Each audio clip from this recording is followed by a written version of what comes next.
I forgot my mic. Ba-dum, down, down, ba-dum, down. We're not doing that one.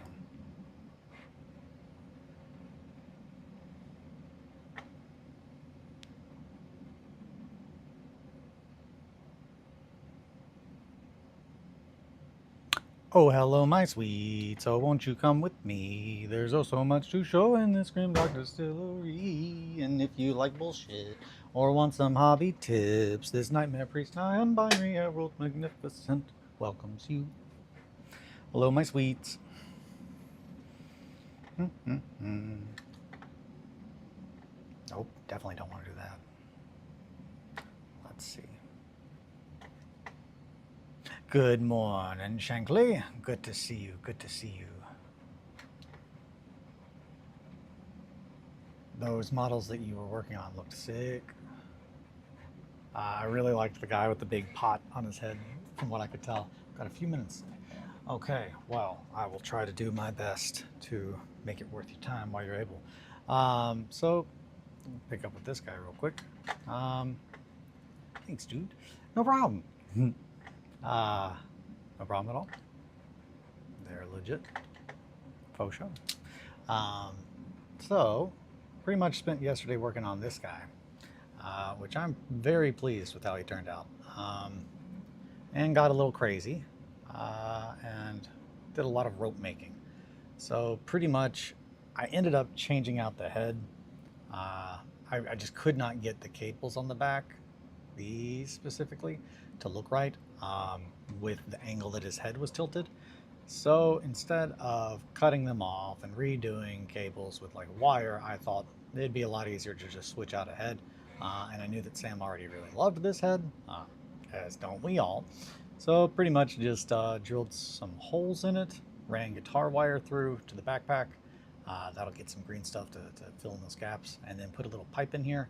There was the two-piece pipe that I did like on the night. However, it fell out and then got lost. And then upon looking at it, I was like, I kind of like it as it is. So I just kind of roughed up the edge of the pipe and made it a little more broken. And then the ropes. I'm really happy with how the ropes have turned out. They look very, very right. In a way that I cannot get plastic to ever look right in my brain. So that was definitely a good choice. And then just covered him in little scraps and whatnot. Then I made a quiver for the crossbow, and just because I know who I am and I know that I'm not going to be able to move past it, we're going to have to fix these crossbows. There is a gnat flying around here. Get out of here, you fiend. Quit trying to get to my lady. I know they want a Johnny. That's what they want. Get in there and they lay their gross little gnat eggs all in the soil. Oh, okay, I'll go. No, possum, not you. Definitely not you. Yeah, so I'm really happy with how the quiver turned out. It is just styrene. Initially I started to make a really thick ass one, and I was like, that's goofy. That's too thick, Eli. You need to cut that. Don't glue two pieces together. Just use the initial piece. And these are. I'm not gonna grab the multimeter. Fuck it, I'll grab the multimeter. It's not a multimeter. Why do I keep calling it that? I mean, I'll grab a multimeter, but I don't think that'll help. Caliper. How thick is this bad boy? Just for reference, in case anyone wants to make a quiver of their own. What a sick little dude. Thank you. I'm really pleased with him. He seems like the kind of guy that would just be slinking around and collecting stuff. How thick is this plastic? Let's zero this out. A pair of quality digital calipers are always wonderful. This is 1.57, so I would say it was probably closer to, yeah, 1.65, 1.67 before I started shaving on it. Maybe even 1.7. But yeah, I only shaved a little bit off the sides Also, just as a, hey, why do you keep taking the battery out of that thing every time you use it? I do that because I don't like to leave batteries in things, especially something I don't use very regularly, because sometimes they don't turn off, or sometimes they, shit, I dropped that, oh well. Or sometimes,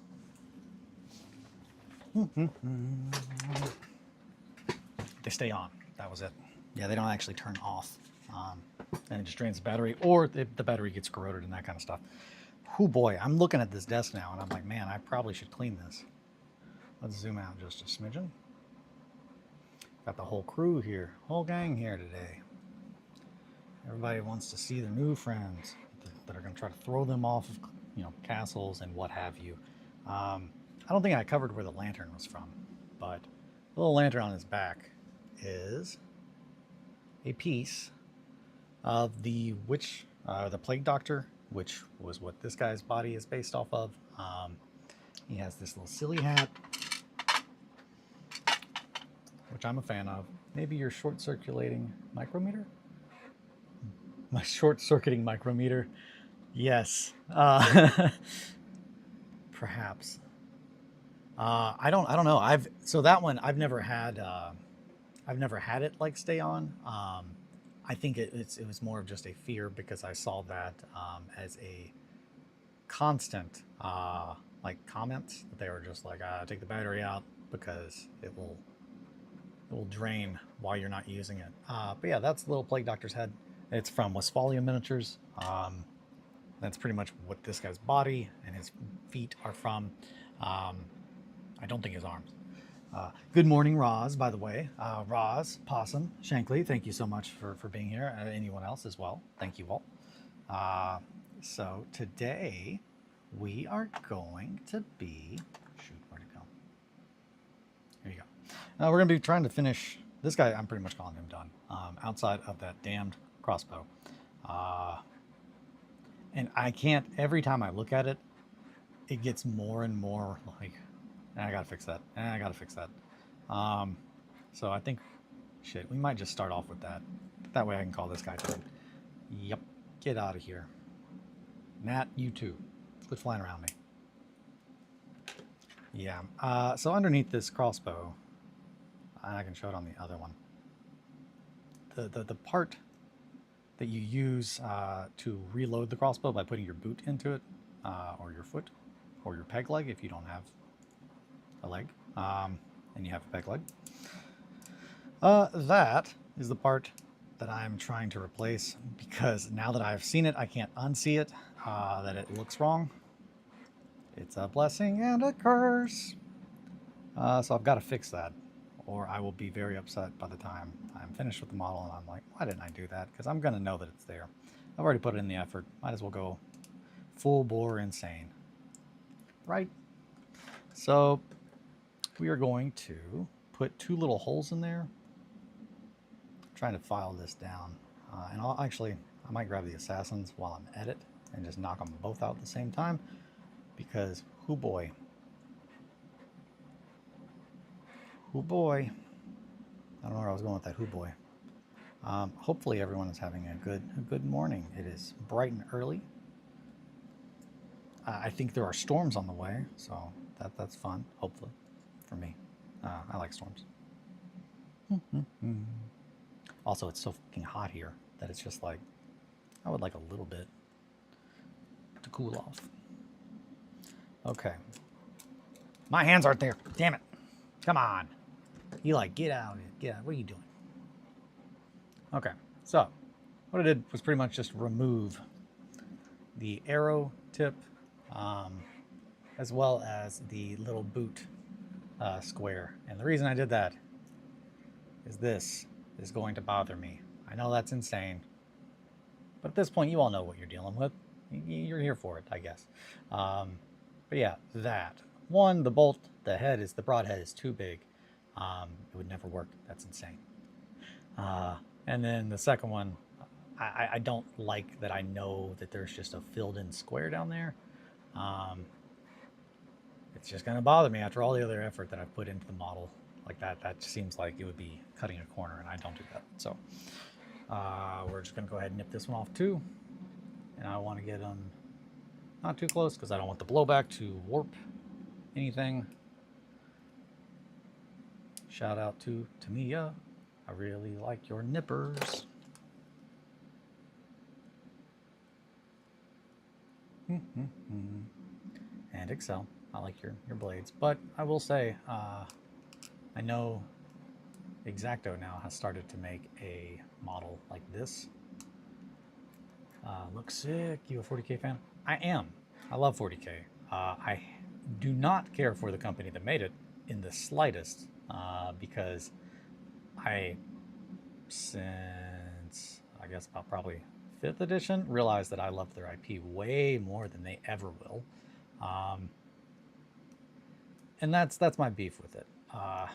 And then a couple other things along the way of just, they really pissed me off with Primaris because they really missed a golden opportunity to be way more inclusive, instead of just ruining the lore. I'm not saying they ruined the lore. Let me rephrase that.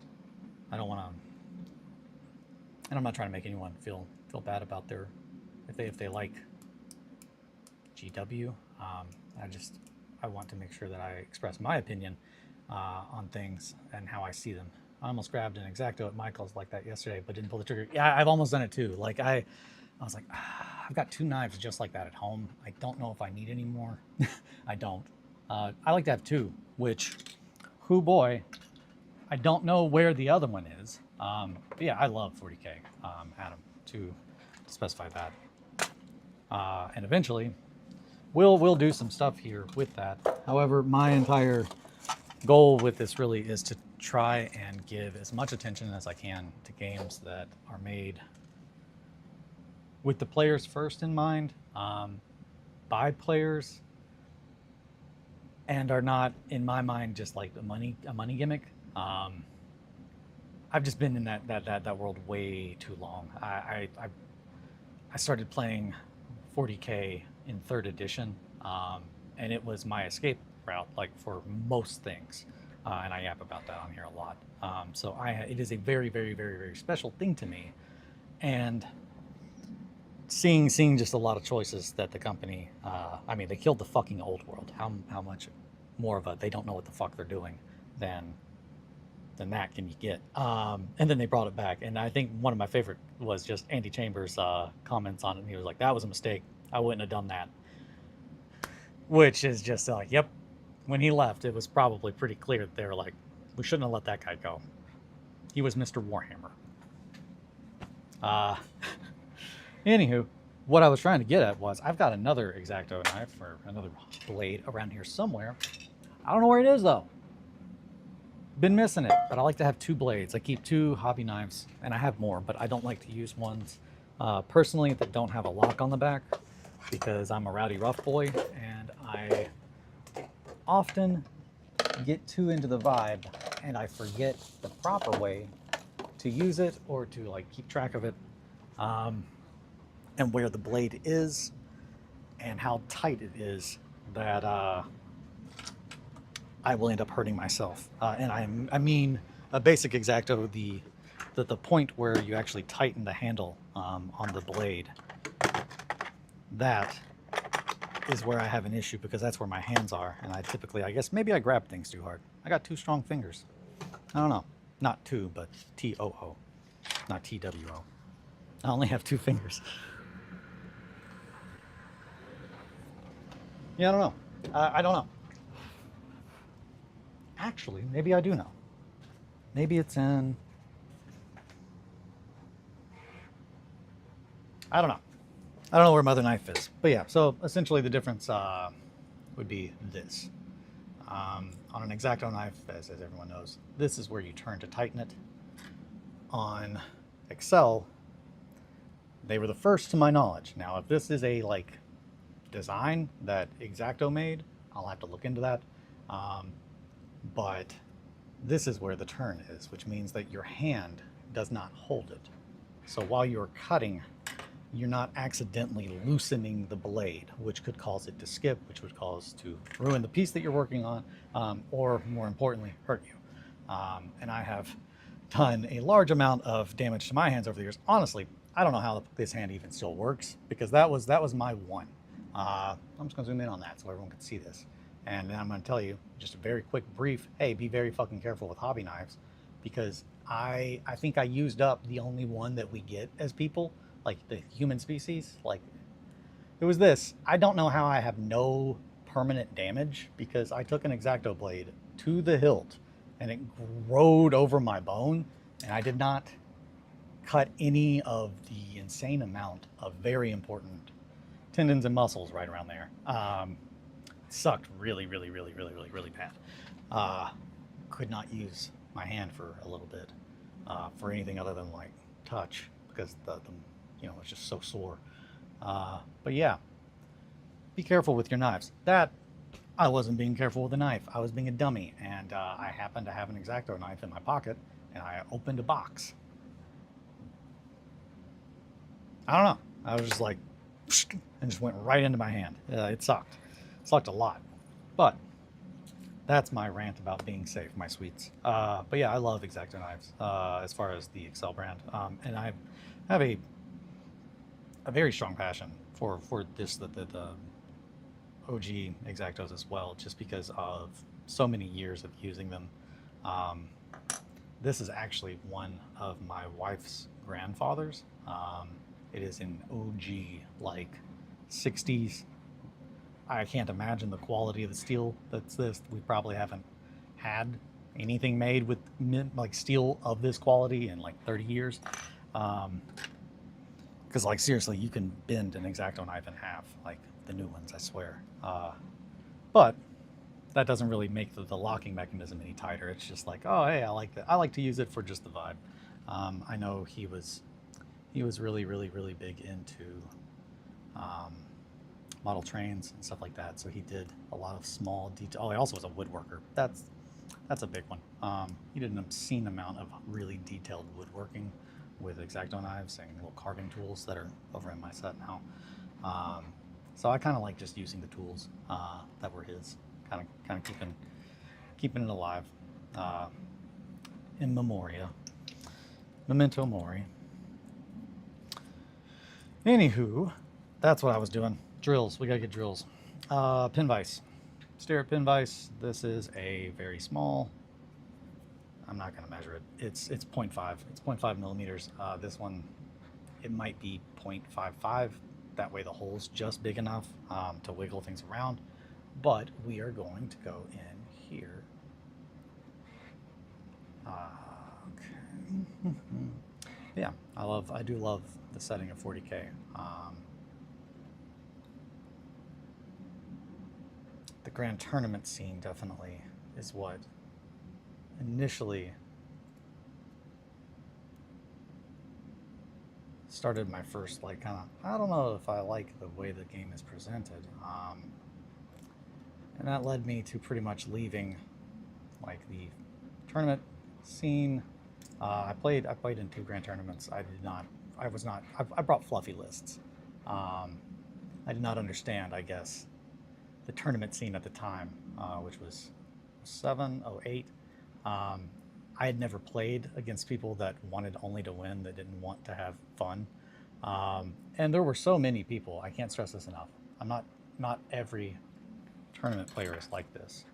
And at the time, they especially weren't, because, I mean, just the time. But that is where I met Tim Toolin. He was actually the very first opponent that I had.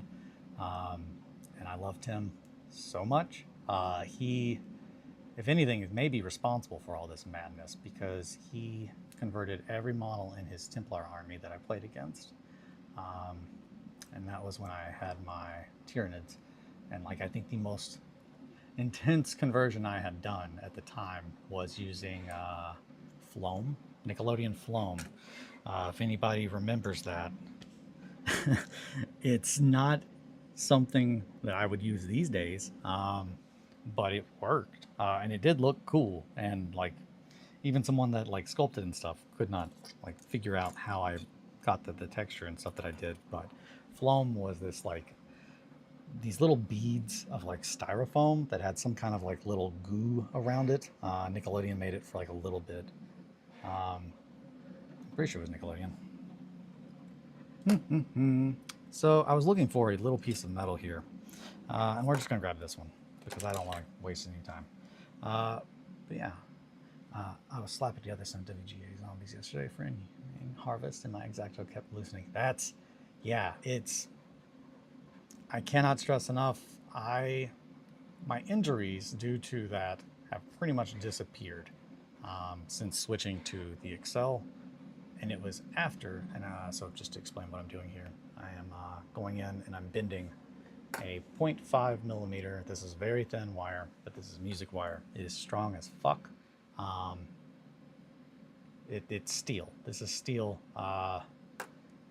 Once these are bent, I will not be able to bend them back. So I want to make sure that I get as close to what I'm thinking is right. And that looks really, I'm pretty good. That looks a little bit bigger than I wanted. We'll go back. No, we won't. I'm fucking up. I'm gonna cut that. I'll use that for a grab bar or something else, because that is not going to keep its shape. Definitely missed the boat. Grab bar. Always use grab bar on something. So instead, this time I'm going to actually look and see how far I need to bend it instead of just kind of winging it, because I did that with the ropes yesterday. I had to do a trial run on the first rope that I made. Where is it? He's big and goofy and ugly looking. This guy does not look up to the standard of detail that I want to convey, along with the rest of what I've done on the models. I can't tell if that's blurry or not. I think it is. Yeah, it's blurry. There we go. See a little bit better. Yeah, just much bigger compared to this one, and not anywhere near as tight. And I can show that if there's interest in that and how I make these. I didn't just wake up this time. I'm on the subway. She rides with us this day. In the depths of the subway. Welcome, Atri. Good to have you. Alrighty, we're gonna go right there. That's where the bend needs to be. After measuring it out slightly. Oh no. Yep. Huzzah. Now. Oh, wonderful.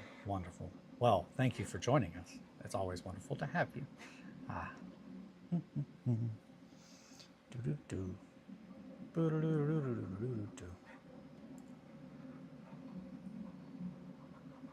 Yeah. That's going to be great. We're going to have a great time with that. Now here's the fun part. We have to cut that, and we have to make sure that it does not fly off to go live amongst the other things. Oh, can't say because of the aforementioned subway though. Have a good stream. Bye, Etri. Thanks for popping in. Yeah. So the thing about music wire is if you cut it with a pair of pliers, which you're going to have, you cannot cut this shit with any of the other tools I have, other than really these. They're wire cutters, pretty much, or very sharp edge pliers. I don't know. Possum, you would know more about what this is called. Anywho, it's just pliers. They're like a nipper, but really, really intense. Anywho, that's the only thing I have that is stronger than this metal. The rest of these just get bent instantly, right around it. In fact, there you go. That's where that came from. A little hole perfectly in the middle of my Tamiya's, like maybe 2 days in after getting them, because I goofed up and I forgot, hey, you're about to mess with some metal. And the only other really issue I have with there is that seems right. That looks about like the same. Let's take a peep. Yeah.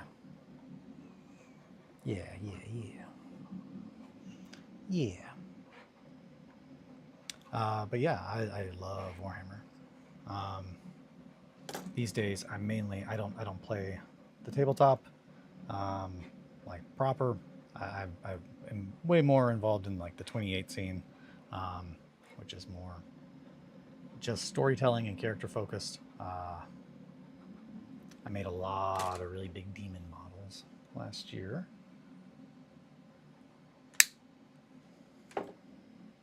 There we go. Let's see. How does that look? You guys look alike? Could you be brothers? Maybe. Possibly. Okay.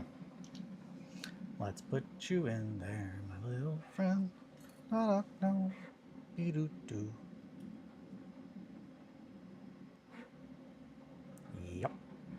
I like that. I'm liking the way that looks. That's going to be good. That side needs to bend just a smidgen more, though. And I might be able to show how what I was saying that we pretty much have messed up after we cut it. But I'm going to have to use the table. Again, this is really, really, really, really strong. And now that I no longer have as long of a piece of wire, I don't have as much to mess with. So I think that's better though. And again, messing with this really, really small finicky stuff, we are just really just asking to goof up and have these pliers skip and throw the piece all the way across my room. I'm thinking that's good. Might be a little bit bigger, but now a boot could actually fit in it. Let's see. Difference in size. It's really not that much different. But this is actually, a boot could fit in there as opposed to just a block of plastic, which I did not want. I'm probably going to drill that just a little bit more to make sure that it fits in there properly. Mainly on the left side, I think.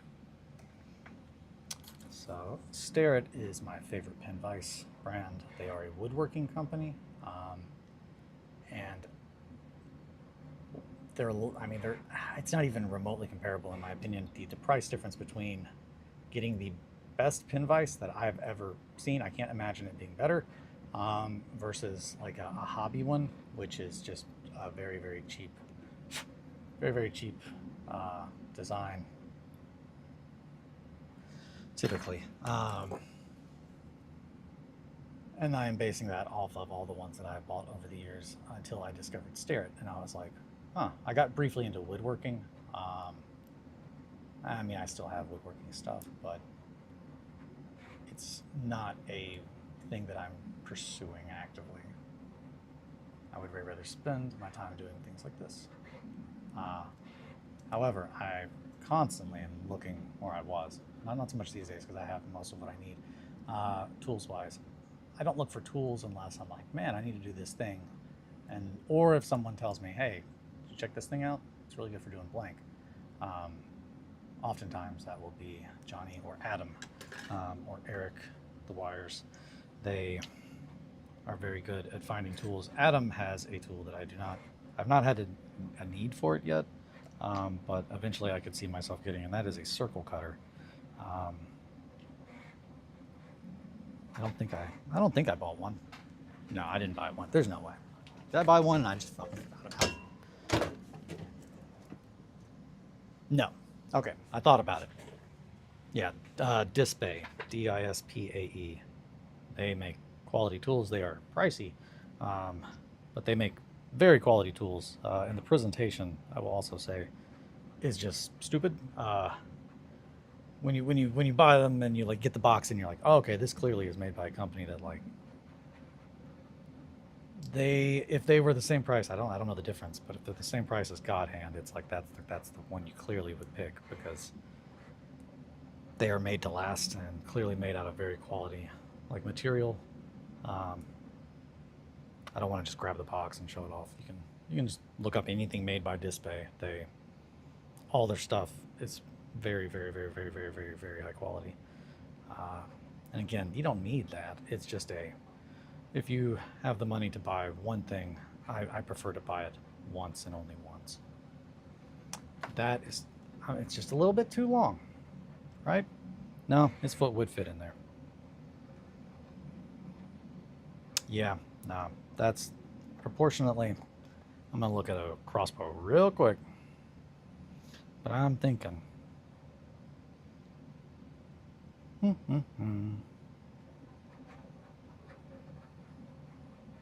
Yeah. Not too big, right? Maybe. Shit. That one might be too big. This one is better size. Okay. Back at it. I'm gonna have to cut that. Please don't fly across my room. I'll never find you.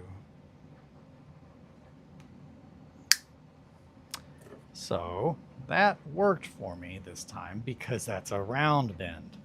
I can't stress enough, if you're cutting music wire with pliers like that, which is what you'd have to use to cut metal so thick, if you have a pointy end on the end, it will go inside of your finger.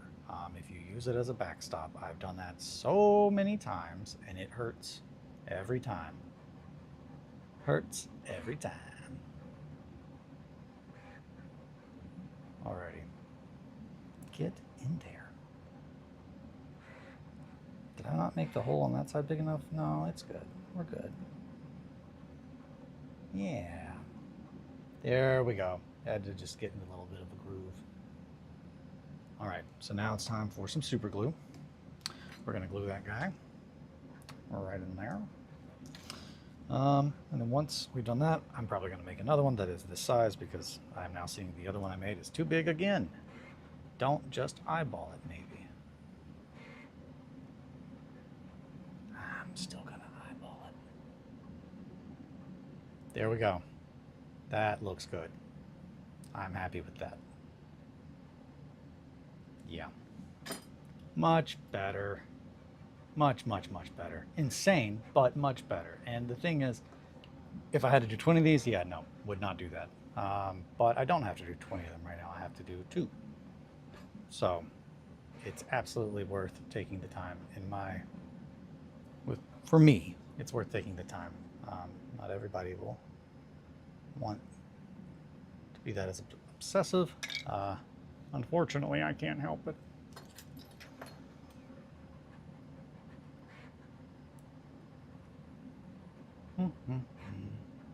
Get in there. I might have needed to drill the hole on the right a little bit deeper. I don't think I did though. Yeah, okay. I gotta say, the PVC plastic of like the Dark Souls miniatures, which is what this is from, it is not the same kind of plastic as most model kits. At least, you know, Bandai, GW. It's very, I'm assuming PVC almost.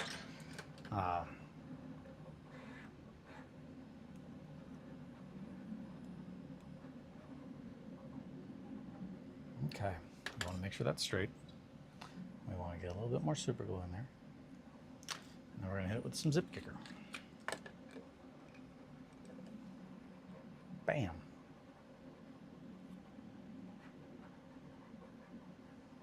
I'm much happier with that. Yeah, much, much, much, much, much, much happier with that than just the little box of plastic. And we will also make an arrow or a broadhead to go on top of there. I'm really glad that zip kicker did not go in my mouth. The zip kicker tastes terrible. It's my least favorite drink in the morning. Well, I'm sure we could probably think of some other things, but gotta keep my hands in the box. Okay, we're gonna try to go for broke.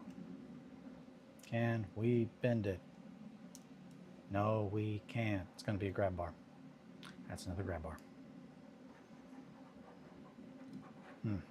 Okay, so we're gonna do this second one a little bit more with purpose. Thought it would be a nice quick little bend.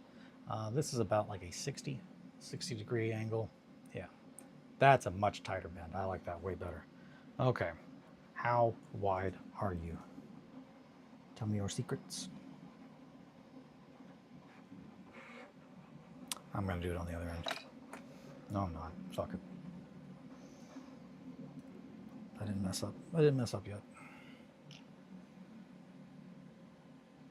So, we want the same width which if we feed it up to that height, it will be that width.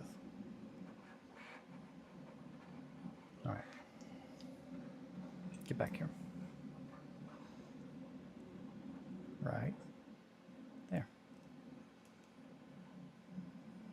And then we are going to go in a little bit tighter at the top. Yeah. Yes. Yes. Yeah,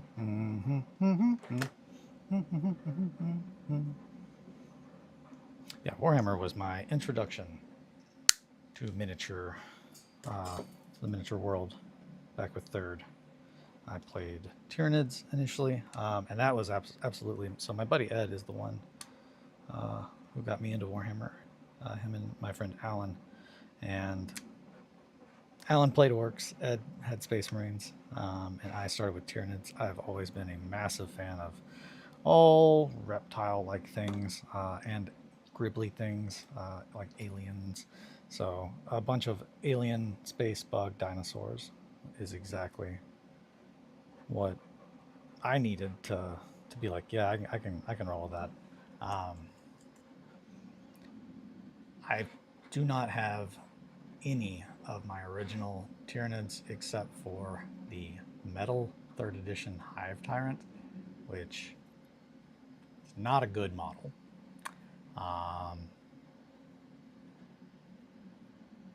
And it's eventually going to become a demon for the Child Inverted.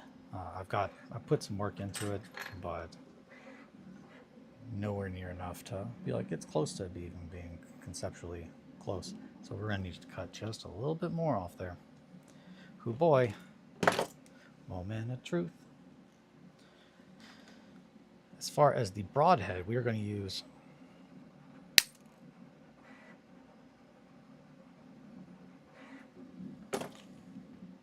so that's what I was talking about. Well, that's gone forever.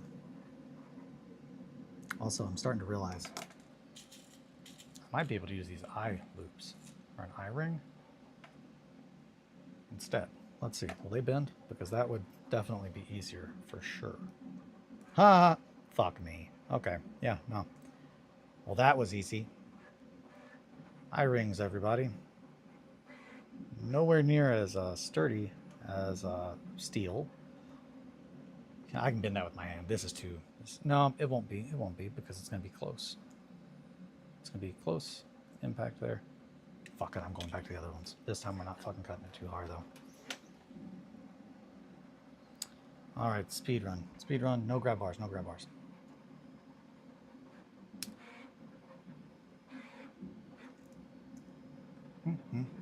Yeah, my goal is to get this group done today, right there. That was the width that I needed. Go ahead and get a little pinch.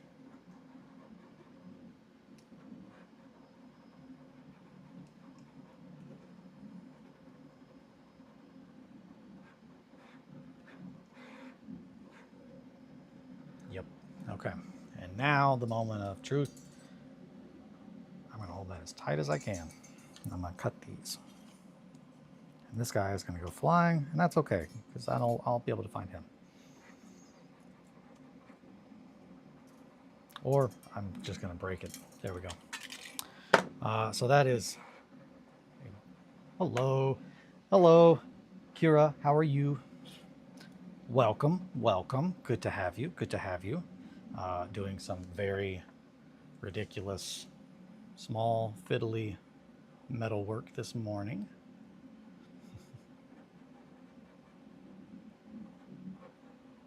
I'm gonna need to bend that with another pair of pliers. Needle nose, these guys. These do not have teeth, so it's, or if they did, they're very ground down at this point.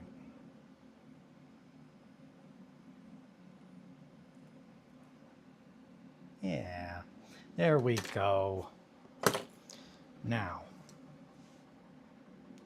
do you look like your friend? You do, you look just like your friend. Oh my goodness, that's perfect. I'm so happy.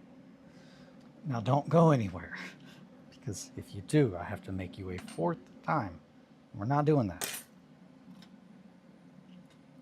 Sometimes my hands just don't want to do what they're supposed to do. Worth it. Absolutely. Gonna put a little drop of some super glue down. That one's nice and runny, so it's just gonna get in that hole and create a nice amount. I won't have too much.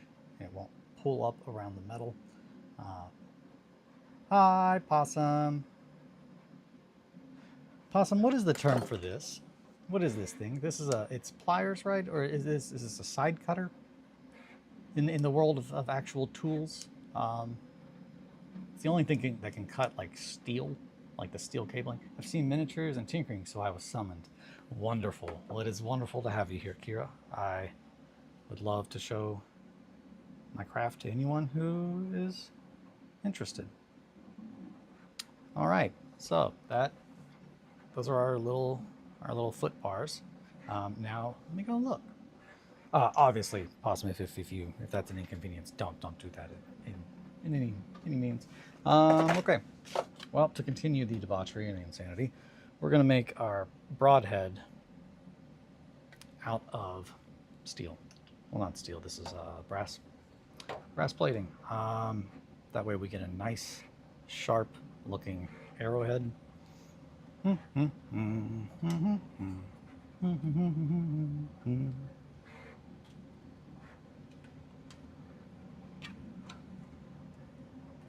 It's gonna be little. And I might, now that I'm thinking about it, it might even be better to use a punch. Might have a punch made for this. What are you making? I am working on Doom Company. The system is down anyway, so I'm casually cruising the store and trying to pull stuff up. Chill. So I am working on 3 models for a game called 1490 Doom. It's a wonderful game that it is played on a 2-foot round board, a big circle, and it is all about pretty much getting the high ground. It takes place in a alternate timeline where the world died in 1494 due to a plague called the Creeping Death that slowly began to rise from the ground like a horrible poison fog in 1490.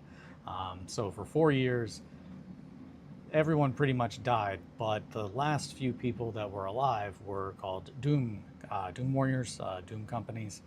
Doom Company would be comprised of three Doom Warriors. They are essentially just scavengers, survivors, trying to fight for the high ground to escape the poison. This is a Doom Company for my friend Sam. He wanted a scout, scavenger, and an assassin, which are 3 of the classes you can choose between. I don't remember off the top of my head. I want to say there's like 10 maybe now, or and then these are the 3 that I made last week for my wife. So this is her brute. Brutes are absolutely fucking horrifying. This guy has thrown off 2 of my dudes from a castle in the 2 games that I've played. So every game he throws somebody off of a castle, and it's awful. Being thrown off a castle sucks. This is a knight. He is the captain of my wife's Doom Company, and this is the scavenger. And so here are the 3 scavengers that I have. This is the actual, it's been primed. This is the actual model from Viewer Games for 1490 Doom. And my friend Sam was a really big fan of it. They look great. I love the helm's heads. Thank you so much. Thank you. I try to put a lot of time into things and get obscene little details in there. Obscenely small hyper detailing. So initially he had a different head, but I couldn't get the cabling to look right no matter the angle because it's molded on. That's a Skaven Warlock backpack. So I said, well, I know Sam really liked that head, so I just cut the head off of one of the other models that I have of this. Cody, one of the creators of Doom 1490, while they were filming their documentary The Grim of the Dark with Napoleon Dynamite, I'm not going to be able to remember. Heater, maybe heater. It's something heater. Anywho, it's that thing. While they were doing that at the Visterian event, they had just gotten back, like I think their first test pressings of these, or test prints of these molds, of these models. So he had a couple of those. So I have a couple extra little scavengers laying around. One of them I painted to use because I wanted to make sure I represent, I can show off the models that, you know, the company made for their game, because I love your games. I love Cody and Eric. They're both wonderful people. But I also wanted to make my own versions and kind of show how the same class can have two very different looks but still feel like the same thing. This one's got a big Santa Claus bag that he's kind of toting around. This one has a backpack with lots of little bobs and babs hanging off of it. Yeah, I'm really happy with them so far. Now I just need to make an arrowhead for this crossbow that looks like what I want. Let's see. That should be cut flat. So we're gonna do that first. I'm a big fan of Fisker's scissors, and I picked up the recommendation from that on some scale model website years ago. But that is when I started using these for a lot of my cutting of metal, because they are very good at it. That might be, so broadhead, we don't want it to be perfectly, I'm good with that.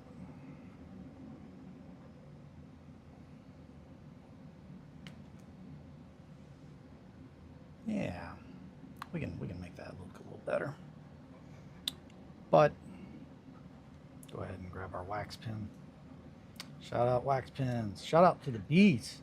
Fisker's A+. Yeah, I love Fiskers. They're very solid. Do it. Do the thing. Get off my finger. My fingers are too sticky. Well, can I find it?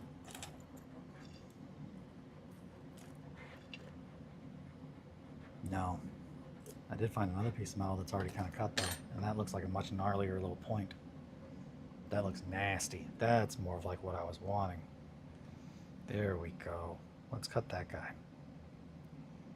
Let's cut that guy. Huzzah. Okay. Now that looks like a nasty little point. That goes in you, you're like, oh man, did you shoot me with a crossbow? What the? Why would you do that? And then they fall off a ladder. And by they, I mean me. Pretty much 1490. So essentially it's a I go, you go, not I go, you go. It's alternating, that's the word. Alternating activation. One person at the beginning, you roll for initiative every round. If it's a tie, whoever went last goes first. But the rules are just very simplistic, but so well done. I don't know, I've been playing tabletop games for so long that as soon as I see rules that I'm like, oh my gosh, these rules, you can tell when a rule set will let you play with the little toys in a way that will be like what you like. And the moment that I saw the rules for 1490 Doom, I was very smiley, because it was just like, this game is gnarly. Also, I can't stress enough, it's made to be played in 30-minute, like, you can finish a game comfortably, like once you get the rules down, in 30 to 45 minutes. That's awesome. And then walk away with a fun story. It's also completely miniatures agnostic. I can't speak enough things positive about 1490 Doom. Did I? Nope, there it is. Okay. Almost got me. Now we got to figure out how we're going to put that on there. And I'm thinking super glue. It's going to rest a little bit. This is dried up a little bit. Good old Kentucky weather.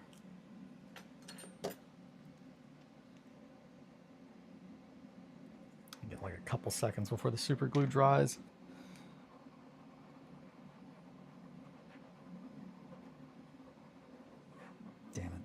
you are. All right, wax pen.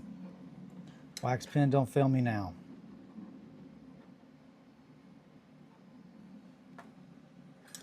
I'm going to try to set that, and then I'll eventually, once I get to the next step and I start doing a little more green work, I'll go in and I will fix to where it looks more like it is actually part of that bolt. Yep, I'm happy with that. That's what I wanted. Yay. And that seems absolutely absurd to do, but I know who I am, and I know that I will be happier with that than I would have been if I had not just spent all the time doing that, because I've already spent all the time doing this. However, that's a slippery slope, my sweets. I cannot stress that enough. Knowing when you're like, okay, I think I've been crazy enough for long enough. That's definitely, it can lead you to spending way more time on things than you even want to, and that's the part. Just do what you want to do because you like it.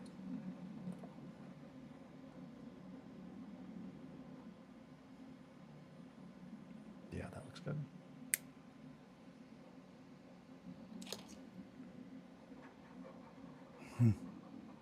Yeah. Okay, I need to cut just a smidgen off of that side. Looks slightly uneven. There we go. There we go.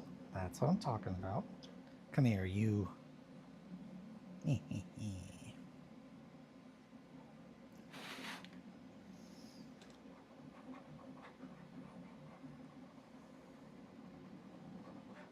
All right.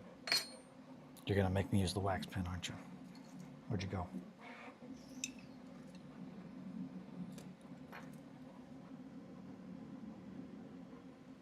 There you are. There you are.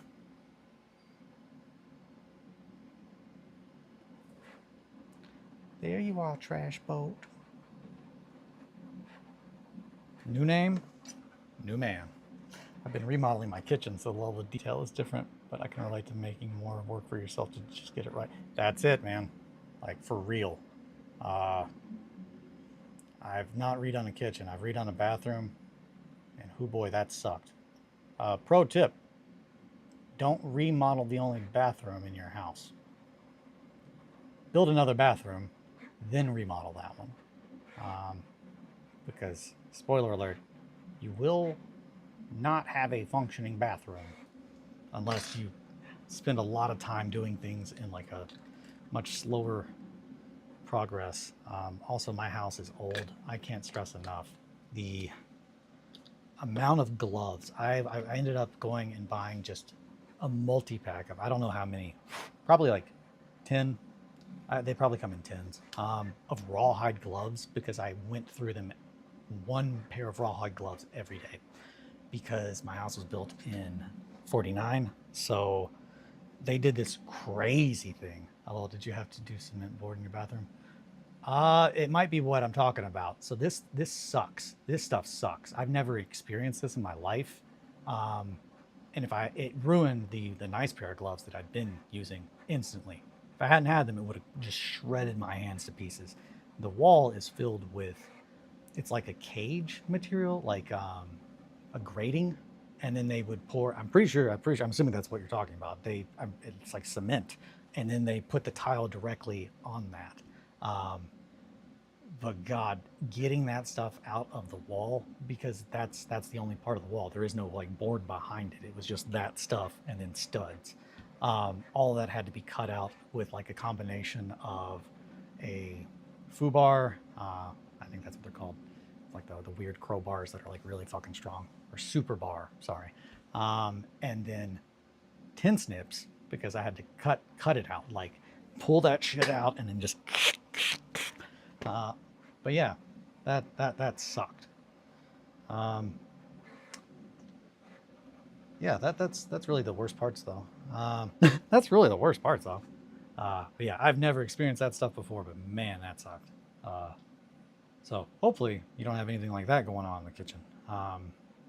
Alrighty, I'm happy with those. Those are great. I'm so much happier with that. I'm glad I spent the time on that. All right, well, you, my little friend, I think are done. Beep, beep, beep. Going to climb up a castle wall.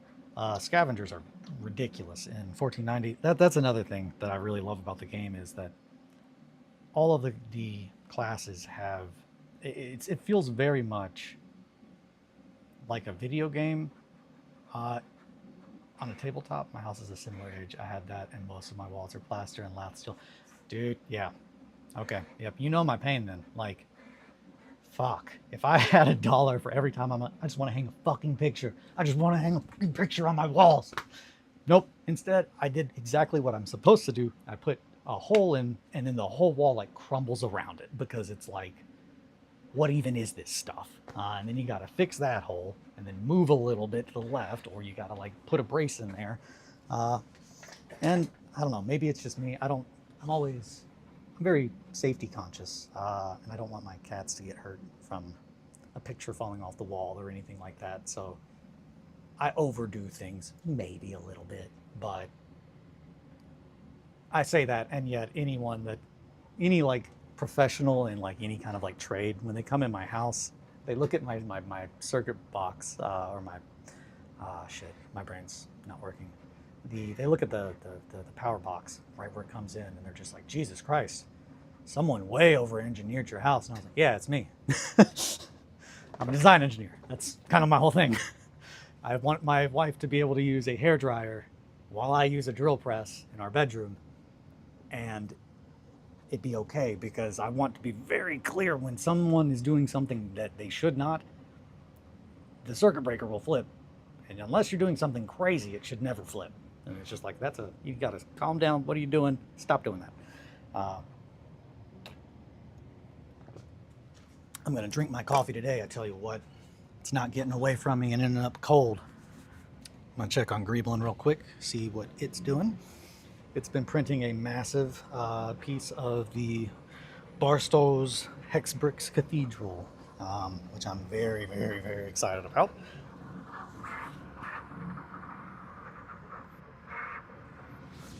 Which I can show what it printed yesterday. I'll brag about my sweet, sweet baby Greeblin a little bit. I'm always so proud. Such a hard little worker. This is the bottom two pieces of the gallery. I did have one hang up while printing right here, but that was a really quick fix, and I mean, you'll never notice, but goddamn, again, the detail that this boy Barstow's, it's always wonderful to know if you are listening, or if this finds its way to you.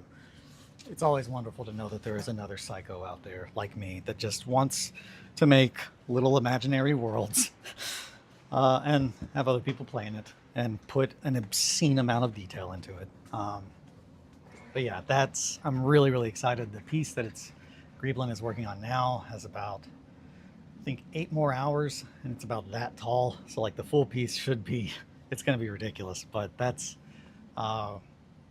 one of the pieces. There is a Margot hair floating.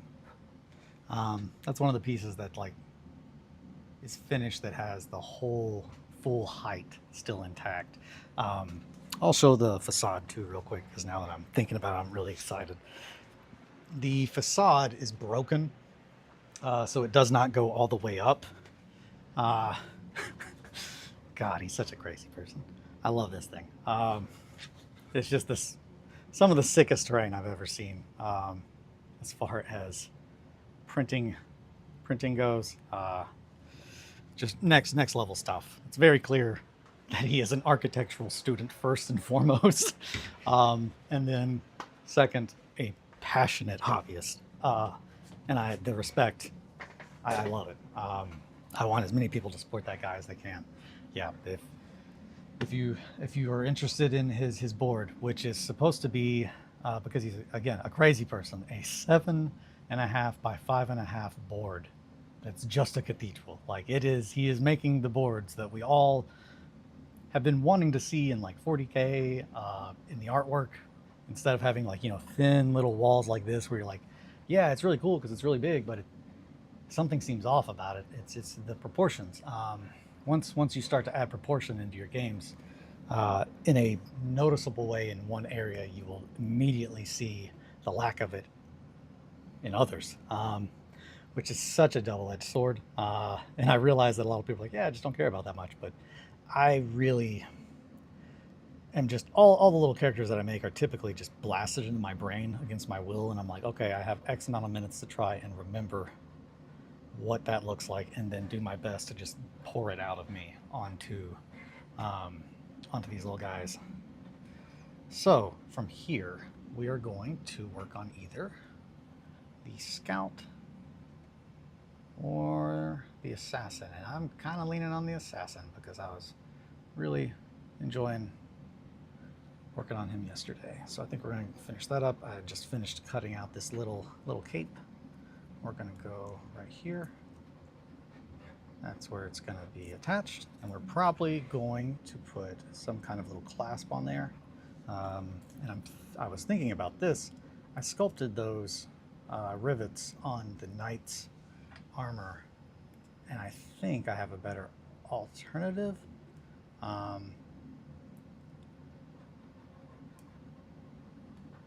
As far as time-wise, do the thing. There we go. And I am probably going to end up adding a little bit of length on this cloak. I haven't played a tabletop game physically in so long. When I see the 3D printed scenery, it does entice me though. I would have gone crazy in high school to have access to sets like that. Yeah, same. I lost my mind when the Cities of Death box set came out, and I think I bought 2 Imperial sectors. I had some high schooler job and no bills at the time, and ironically, I still have not used them for anything that's finalized. I started to build them for the Visterian event last year, but hoo boy, I bit off way more than I could chew, and only finished a couple of pieces for it, and then came back and pretty much took them all apart. And I think they're going to go towards making a Necropolis board. Shout out to my boy Al Shield, Peter. Necropolis is another wonderful skirmish game. I love skirmish games. I'm of the belief that 40K is best off in the realm of skirmish, and the more that we put big tanks and titans and stuff in it, the more it gets a game that is different than what I initially liked playing. That is going to have to be cut. We're going to pull this. Get out of here, you super glue.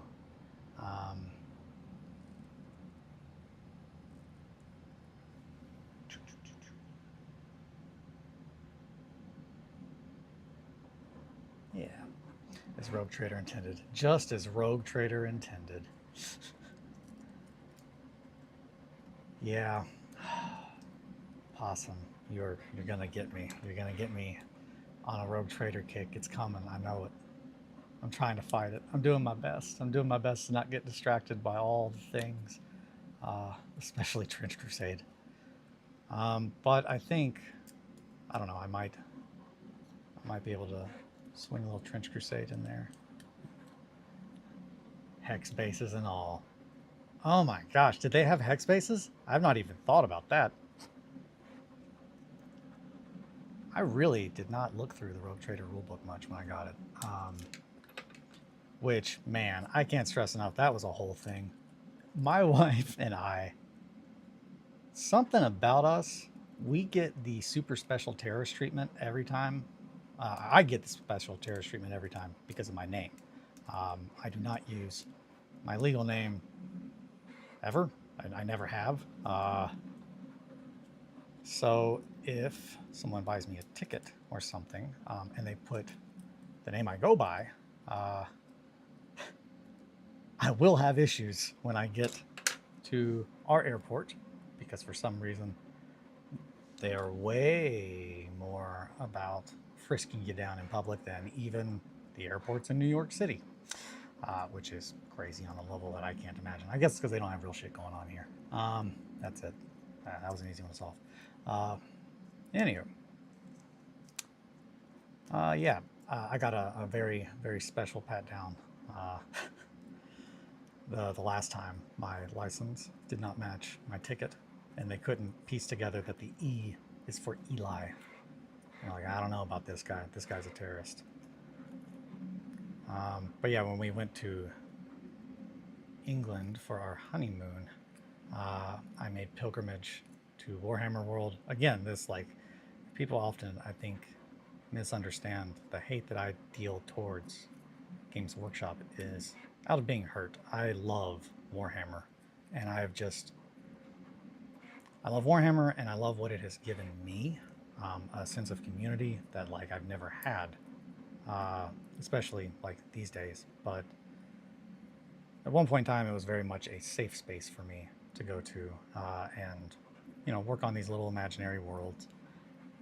And the more and more that I feel like the corporate machine that is GW these days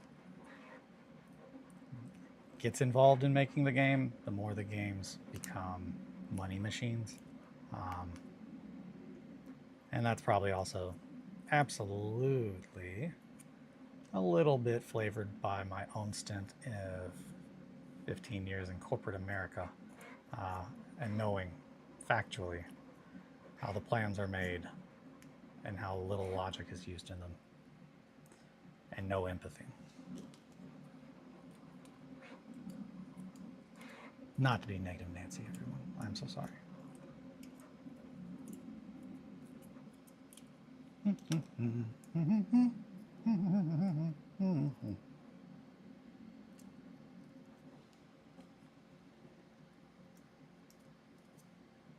They show the Rogue Trader TTRPG is my only 40 case.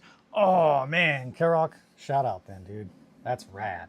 Uh, oh, TTRPG, yes, yes, yes, yes, yes, yes. No, that's also rad. Yeah, okay, yeah. So yeah, you're in the right place then, friend. The story time, kids. That's I when I left the like playing the tabletop version of 40K. That's where I went. Was I found Fantasy Flight, and I only came back to like making models, thanks to the absolutely breathtaking work of Neil 101, who, if you want to know some OG shit in like the 28 movement, that's a name that you won't hear, but they have had more of an impact than damn near anybody. Um, but he made the Yig board, the Yggdrasil board, which he made it. It was a very, very, very, very heavily modified set of Zone Mortalis tiles, and it was the first time that I had seen people playing with models that were clearly made in 40K, but they were not using the rules that I had seen. They were making stories. They were using their own rule sets that better, worked for what they were doing. And that had such a profound impact on me that I came back to making models, and I'm so glad that I did. Um, but yeah, I left and pretty much just went to the RPG side for a couple of years and just played a metric shit ton of Death Watch and Black Crusade, and then eventually Dark Heresy Second Edition. I got Rogue Trader. I've got the rule book still, I think. Um, it might not have survived the purge. Whenever I stopped really messing with Fantasy Flight RPGs and just went more into OSR, um, old school revival is typically what I mean by that. A lot of people have different definitions, um, but more focusing on RPGs that don't put the emphasis on the rules, but put the emphasis on imagination, on storytelling, and are centered around thinking like that. Uh, I found out that I wasn't the only one who was interested in that. So after spending a couple months working on my own set of rules called Wretched, I found the OSR community. And then a couple, maybe, I mean, right around that same time is when I got a package in the mail from my friend Greg. I was just like, hey, I have found this at my local game store. And the owner was just like, yeah, it's an utterly hopeless, bleak RPG setting. And he was just like, I know just the person who needs this. And it is Merkborg is my absolute favorite RPG. It could be argued it might be my favorite game, but it definitely there was nothing else like that I'd ever seen, and I cannot speak enough praise to Johan and Pele. Just such rad dudes. Kith of my kin. This guy does not need much. I really do like the sculpt. Oh boy. Give me back my skin. It's mine. Crazy little wrapper. Little aluminum foil. Get out of here. And put a little drop back there. That way we can hold the cloak down onto his little back. Yeah. They show hex, square, and circle. That's nuts. Facing is important in Rogue Trader, so the easier is to determine the fact. Oh, that's rad. Yeah, no. I mean, that makes sense. Hex. I've not had a hex base in my house until I picked up those Battletech. Battletech? Battletech? Is that it? Mech Warrior? Battletech? Battletech. Since I picked up those Battletech boxes. My house was a temple to circle bases. With an occasional square base from fantasy boxes that I'd purchased.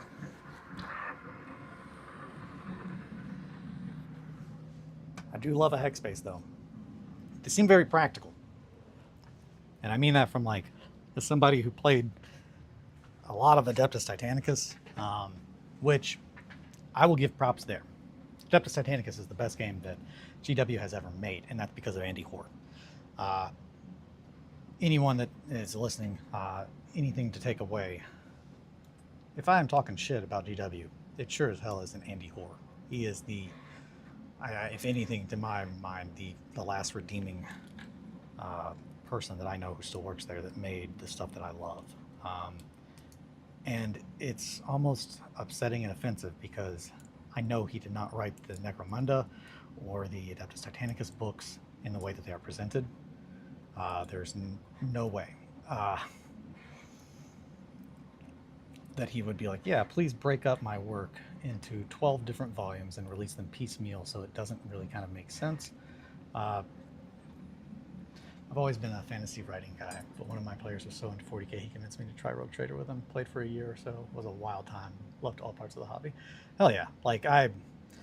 And again, I don't have anything against competitive play. I'm very passionate, so I can come out hot at times, and I'm not ever hey, fuck you for liking that. That's never my intention. It's my experience with those kinds of players typically have been they're the kind that will come over and not understand why you would spend time doing any conversion work, much less the kind of insane stuff that I do, and try to put that down for some reason, and I've never understood that, but that's pretty much my kind of experiences with that kind of a crowd,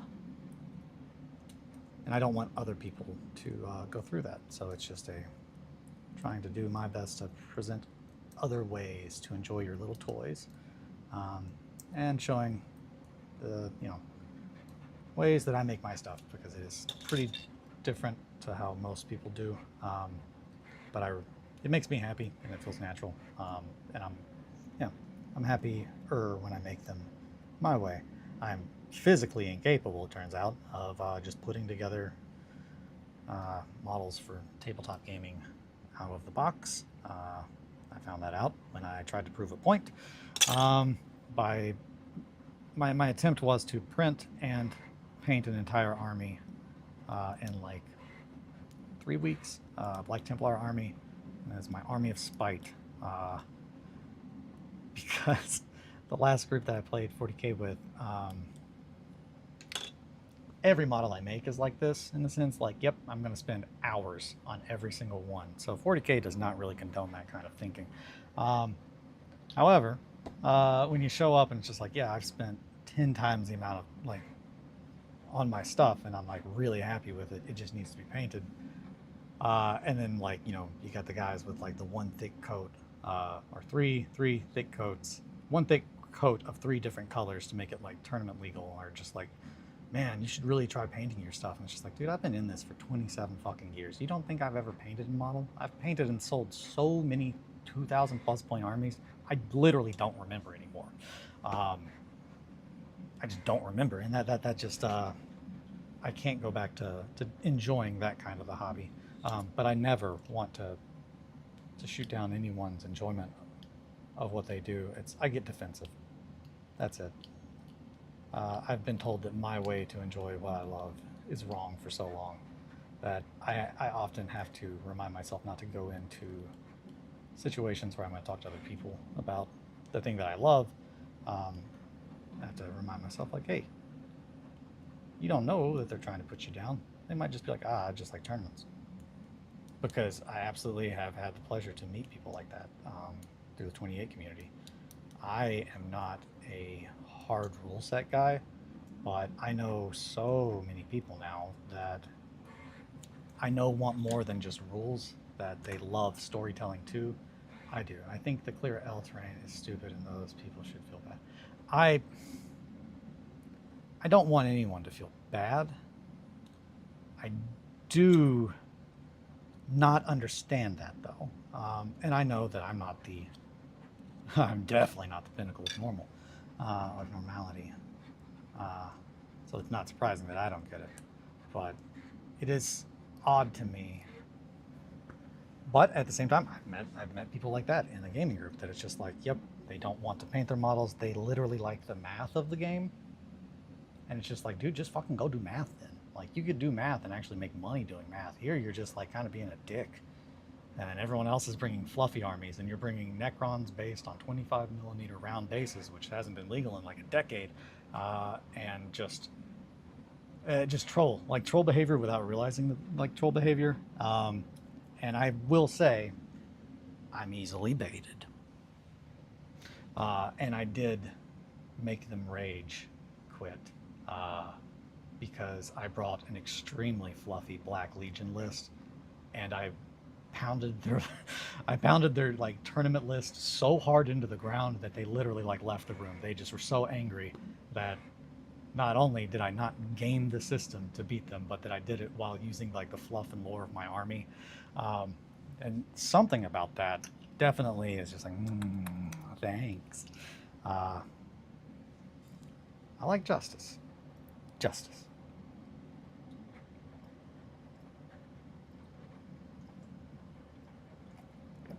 I agree with that, Possum.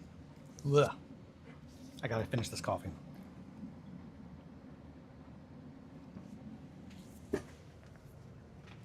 Oh my gosh, it's cold. It's not cold, but it's like lukewarm. That's a common part of my stream. I forget to drink my coffee, and then I just drink a bunch of cold coffee. Ooh, Greeblin. He's doing it.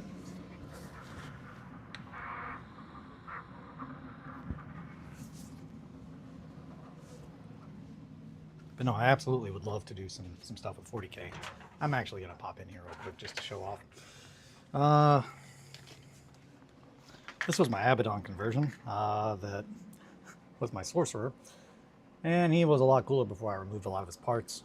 This is the very first model that I made for my Black Legion army. My second Black Legion army. It was supposed to be a love letter. I like to do love letters. It's like my whole damn thing. Spending the time and putting my art and my take on things towards other people's projects that have brought me joy. This was his head for the sorcerer. He was one of my favorite models in the army. And I think my favorite experience with him was in a game against my buddy Ed's. He was playing orcs. And every turn, like I'm again, I am who I am. This was the Lord that had a really fucking dope jump pack, and then like an idiot, I took the turbines off after GW removed this entire unit from the game to where it was no longer valid.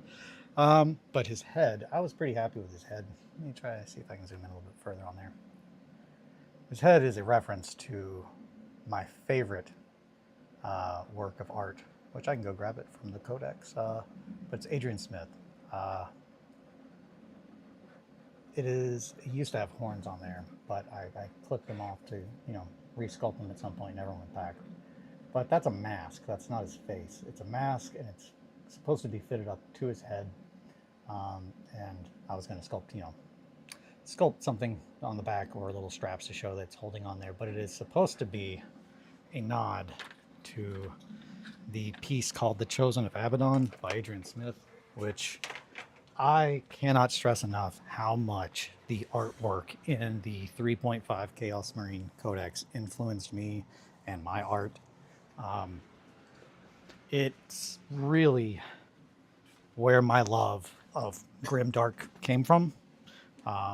This guy, this book, this is my favorite chaos book that they've ever put out. It had the best rules that made them feel like the way they're supposed to feel, but it was supposed to be this guy. I was very, very pleased with it at the time, but yeah, he's good. He's very good. I love that codex. I love that art.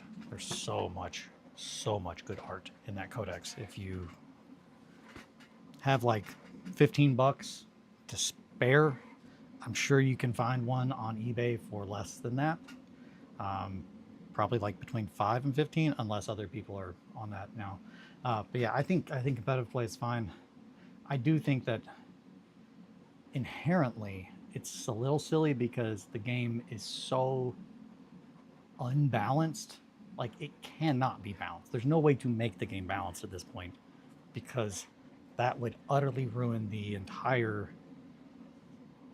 MO of the company that makes the game. Like, the whole point is to constantly be getting you to buy more things. And I'm not saying that that's bad, but that inherently means that they're going to do things to the game to make it a pay to win almost. I left these out. This is Celicia Belvey. This is my wife's character from Dark Heresy. And I don't know if I've ever shown her, but I'm pretty pleased. I'm pretty damn pleased with her. This is where my... it's creepy. It's kind of creepy. So, yeah, this is Natalie, or not Natalie. Natalie Dormer's who this is based off of. That's why I said Natalie.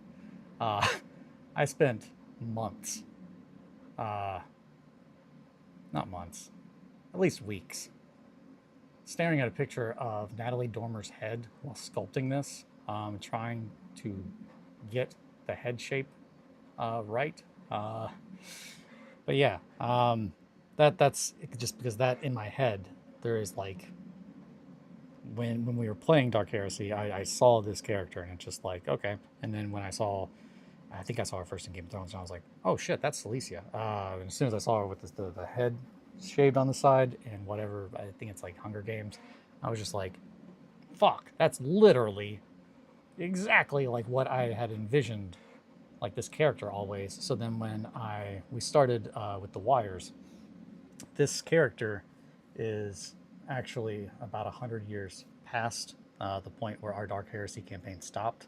And this is, yeah, she is holding. So this little awful monstrosity is one, and I don't remember the name for it. I've got a name written for it down somewhere. But I made a version of this like IRL in a miniatures company, not a game company. That's it. That's really it. They are the biggest miniatures company in the world, and they make games for you to use with them, but every game that you can find from like someone else will be a better way to use their models, I assure you. And I mean that out of love, not out of spite, truthfully. Other than Adeptus Titanicus, that game has good fucking rules. I will admit, when they do something good, that game is so good and so rewarding on like a level of, it feels like you're telling like an action movie story. The very first game that we played ended with, man, I thought we were going to draw, and the last turn cleared the entire fucking board of all the models because one of my wife's reavers ran up, and like while it was fighting mine, took a catastrophic meltdown, which just caused a chain reaction of just a nuclear holocaust. Essentially, just all of the Titans just were exploding with all their plasma reactors, and that is one of the most memorable introductions to a game I've ever had. The only thing that's like kind of on that level is like my game of Sunrot that I played at Adepticon this year. It didn't feel like I was in control so much as like I was playing characters that were in a story, and it has to happen to me, and I have to like exist in it, and that is just, there's nothing more satisfying to me as a player as when I get lost in a game, because I have perpetual GM mind. I've always had to be the change that I want to see. If I want to play a game, I have to make all the stuff. I have to learn all the rules. I have to be the one to present it. And then I've got so many people that are supportive, but my passion is this stuff. They love that I love it, so they you know, they're down to try anything. But for so long, I did not have people around me, locally at least, that I could see and physically like move my little toys around and talk about with this stuff. And that's absolutely not saying Shankly Sunrock Kish Bashes. They do. His kit bashes look sick. He sent me those this morning. We were talking about different materials. But yeah, I am very, very pleased. So one other thing that I guess I will show, +1 GM life. It's a fisherman always spots another fisherman. That is a phrase that I love, and I find it applicatory to so many things. But the moment that I like sat down, or not sat down, like I stood around the Sunrot table while Adam, and I can't remember his handle, but I told him, I was just like, that's the most enjoyable game I have ever played, and I tip my hat to you, sir, as a GM. Like that. And he was just like, that, honestly, that means so much to me. Thank you. And I was just like, you're welcome. I mean it. Like, I love being able to share the craft of storytelling, and I love talking about it. I could talk all day. I could talk all day nonstop, because it literally is my favorite thing in life. I am compulsively just making stories and making models. Doom and Apathy, there we go. I was just like, man, I'm going to remember it as soon as I get off here. But yeah, shout out to Adam, Doom and Apathy. Like that game was so fucking sick. Matt did a great job, totally not panicking Matt, did a great job having Adam run that while he was out at the booth. But yeah, sitting down at the table, it was just like, oh shit, I think I'm at a table of all GMs for life. So it was just like the most narrative immersing game I've ever played in my life. To where it's just like, and just the rules and how Sunrot works. And again, this is tapping into why 1490 is so good. This is tapping into why Trench Crusade is so good, is not dictating every single thing that you can do. It's why I fell out of playing those, really just any game, not even just tabletop like RPGs, but like miniatures games. If I can kill someone confidently with your rulebook, your game's not for me. I don't need rules that defined. We all know kind of how games work. I need the rules that you do provide me to work with themselves to help carry a story. And that's, again, I am friends, of course, with Eric and Cody, but being my friend Sam will tell you this. Sam will tell you this. Being my friend does not mean that I will heap your praises on you when you don't deserve them. I don't heap praises on anybody unless they've earned them. And I don't mean that like, I don't talk up stuff unless I truly believe that way. That's what I mean. I will absolutely support my friends and stuff that they do, but I won't rant and rave uncontrollably against my will about how quality what they have made is, unless I mean that because I can't. Again, it's not like, oh man, I'm going to get on there and try to sell some people on this game. No, I don't. It's just I'm getting on here and I'm talking about what I love, and I fucking love this game. That's pretty much I'm going to be working on trying to finish the board. And then once these guys are done, we're going to be on to a few commissions. And I did consider, I think I want to put some holes in his cloak. I think he needs some holes in his cloak. Just a little ratty around the edges. I did briefly contemplate, as far as opening up commissions, doing Trench Crusade stuff as well. It just depends. I haven't been in making anything really gribbly. I really want to make Trench Crusade stuff. That's why. So I'm thinking quality-wise, and also know thyself. I don't think I need to open that box yet. I think I'll mess with Trench Crusade when I get to Trench Crusade, because otherwise I'm gonna start making commissions, and then I'm gonna be like, I really want to stay in the trenches. I've already put so much time and work into it. I know who I am.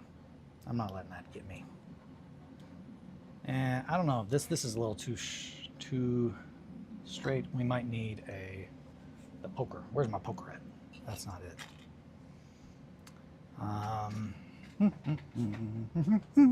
Gotta find the poker so I can poke that.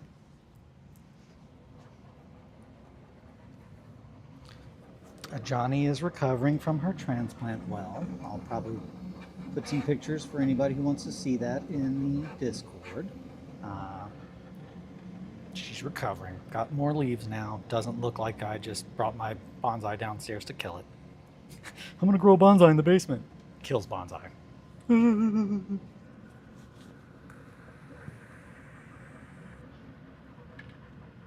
Where the hell's my poker? It's got another name, but I'm not gonna. I don't know what the name is. That's, if I'm being honest, that's what's happening here. Found it. Poker. That sounds great. I'm at a point where the game I want to play is the one that I run, and my players are up for whatever I bring to them, so I'm forever GM by choice. Yeah, I mean, that's it, man. Like, that is great. Like, if you love the game that you run, there's no need to, like, find another game. And I think it's just everything with our society these days. I don't mean to be preachy, but I think everybody knows I don't mean to be preachy. But anyone who's just joining, I'm not a preachy person. I'm very opinionated, but only about things that I can say for myself as far as truth. I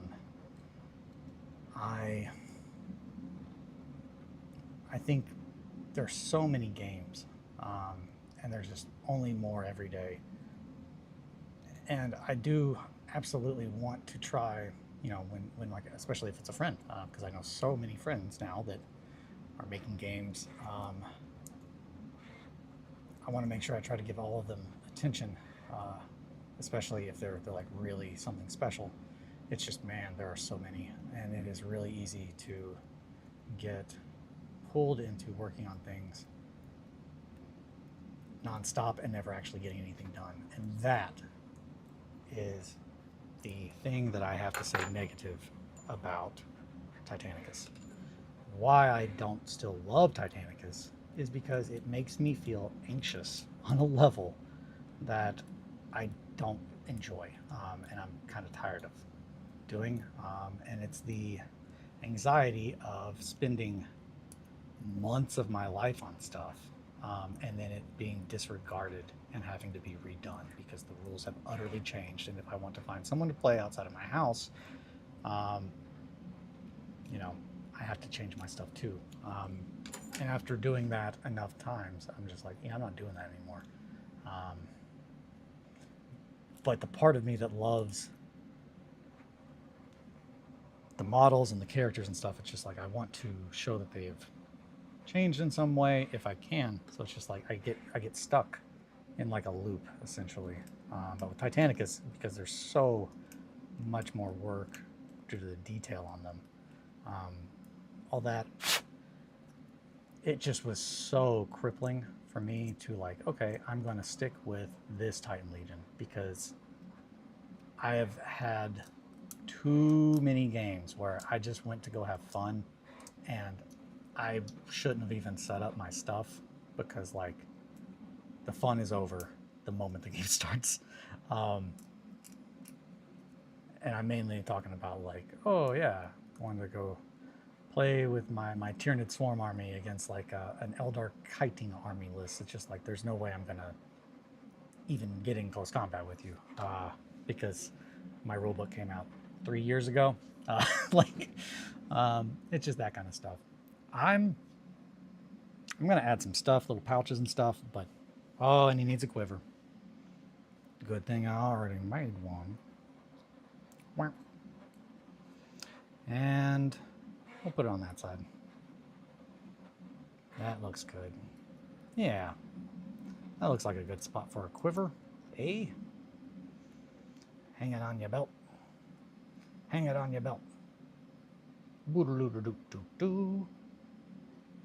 I was going to say that absolutely, whenever I do get back to working on anything 40K related, expect female Space Marines.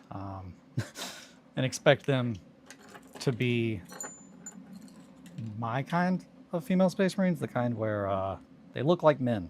You can't tell the difference because I'm 100% all about female Space Marines should be, because it does not make any sense that if you were going to supposedly make the ultimate, like, you know, monsters as a weapon, that you would be like, you know what, out the gate, I know this is really hard to make. What if we just cut the entire group of people that we could use in half? Like, just only take half of them. That's crazy, but, and just from a genetic level, that's the other side. I know too many people, specifically 3 identical triplet scientists, that I can literally ask questions to when I am, you know, hey, I'd like to know about this, because man, all of my obsessions typically come with I love learning, and I like to be knowledgeable. I'm like a little sponge. If it's something I'm interested in, I can't help it. But being able to be like, hey, on a genetic level, blah blah blah blah blah, and then being like, yeah, that doesn't make any sense, and I'll be like, okay, I thought so. But yeah, there's just, I've long not been a fan of when GW tries to explain anything on a scientific level or give reasoning. It's better for them to just not give any reasoning than to give me a reason, because the reason is clearly going to be something that they have not thought about as much as I have. And I have a thing with that, clearly, I guess. I am not the kind of guy that you can be like, because I said so, and that means anything to me. Never have been, never will be. That's my rant about that. But yeah, I've had some ideas of how to do female Space Marines the way that I really want to show them for a long time, and I want them to be absolutely brutal as shit. But yeah, that's the whole thing with Space Marines is I don't think outside of the Heresy, and that's why Heresy and Chaos Marines, Space Marines do not have personalities. They're weapons. They're literally weapons. So I just think that having them making, yeah, my gun has to be a boy. It has to be a boy gun. It's just crazy. Because they're already hypno-conditioned. They are not themselves. They have no sense of self if they are a modern Space Marine. Heresy, that's different, because the process was different. They did not have the hypno-conditioning that they did. That was, you know, made in the Heresy, and that's always been a part of the lore. I don't know if people forget that, but like I can remember the very first like Black Library novel that I read, and it had such an impact on me, was Storm of Iron. That was when I went from just kind of playing the game and kind of like liking the lore to like, oh man, there is so much more going on here, like storytelling and things like that, which is, again, one of the greatest things, and it's just nonsensical to me. One of the greatest things with this hobby and the community, the 28 community, is it allowed me, as a hermit, someone who does not like to get in front of other people, to be, and I do. I just have my own hesitations, anxieties. I love being around people if they're my peoples. But it has enabled me to have like my work shared with people who have made impacts in my life, literally. People like Dave Taylor, Dave Higgins, Nick, literally Nick. After I started making music again, Nick hit me up and was just like, "Hey, would you make some music for me?" And it's just like, Nick, we've never talked about this, but you're literally the guy that inspired me to start sculpting a couple of years ago. So yeah, I would love to. I would love to do that for you. But the very first event that I was involved in for 28 was the Curse of the Alabaster. And I made Art Galak, the thrice blessed. He is an awful monstrosity that was heavily influenced by, which again, that was another love letter, heavily influenced by the super fucking sick Chaos Spawn drawing that Adrian Smith did, I think for Warhammer Fantasy, is I believe what he initially did it for. But there is a really rad Chaos Spawn that has this awful hole in the top of it, and like a little red guy coming out, and I loved that so much. And eventually I might redo that model, revisit it, because again, I love that drawing. I love that, the little character that I came up with. He was the overseer of the Carnarium, which is Latin for meat place. And that is the horrible, horrible, horrible place on a chaos ship where the slaves are kept, where humans live. Meat, it's where the meat's kept. So he was the awful demonic overseer that was in charge of the meat place on this ship. And the ship itself is, it's called Corpse Mother, which was a reference to Berserk. Love Berserk. And, it doesn't get much more metal than being birthed from a corpse. Love Berserk. Anywho, let's wrap that. We're gonna pull that one up. I got to slip in there under these tweezers. 1 second, and then I'll get back to what I was talking about. But yeah, I was really delighted. Graham McNeil was actually the one who used like the models for the Curse of Alabaster event that I made. So it was really, it was overwhelmingly special to see my models on the table next to John Blanche's, someone that has had so much of an impact on me as a person, and my appreciation of art and things I love. But then to have like the guy who wrote this first like novel that I ever read about like my favorite IP setting, use my little toys to play a game and tell a story with, was just, I can't ask for much more than that.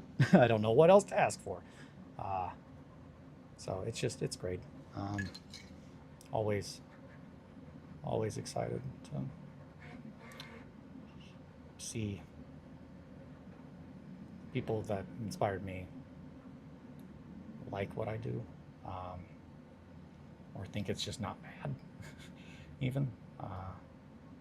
Okay, we're gonna hold that there because it's definitely trying to pop out. Well, I put a little bit of glue. Oh, that good old Kentucky humidity, baby. Crazy Glue's not having it. Not today. We love use of the word carnarium. It's good. Carnarium, the meat place. I can go grab our Galak. I haven't shown him in a little bit. I'm always looking for new ideas in other people's tabletop stories, so I appreciate whatever you share. First time here, but it's nice this morning listening to. Well, wonderful, wonderful to have you, Karok. I believe I'm saying that properly. But yeah, no, I love seeing new faces. So yeah, I'm always happy to show off my little toys. Yeah, I'm feeling good about that little quiver. But yeah, I am here Monday through Friday, 8 to 5, working on this stuff, showing off what I'm doing. Eventually I'll be maybe doing commissions during this. I don't know if I'll do commissions, stream commissions or not, but I probably will if people want to. I would think that that's something like, oh, hey, I'd like to watch you make the model that you're making for me. I bet people would like that. Yeah, so now we just need to put some little pins there. Are these going to be too big? Yeah, those are good. Those are good. Okay, little pin. Time to pin. Gonna need 2 pins. Bow, bow.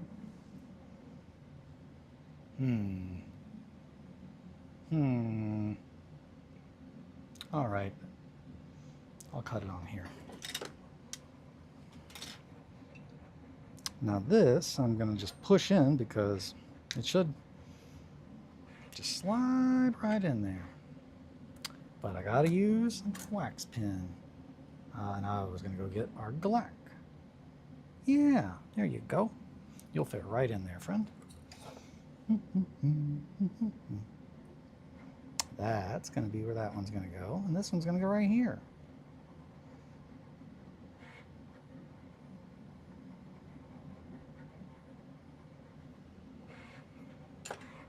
Put a little hole where I put the dot, and I'm not in the camera frame.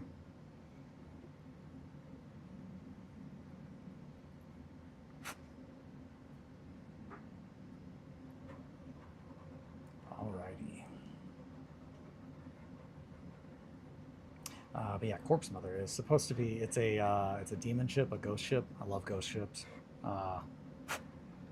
Like real ghost ships, like supposedly like, ooh, it's a ghost ship. It disappeared, and now it's coming back. I bet it's haunted. I love those kind of stories. So it's a ghost ship that doesn't have its scalar field up. It just kind of drifts. So there's just constantly demons going in and out of it. And it just kind of materialized above. I'm trying to remember what the world was for that event.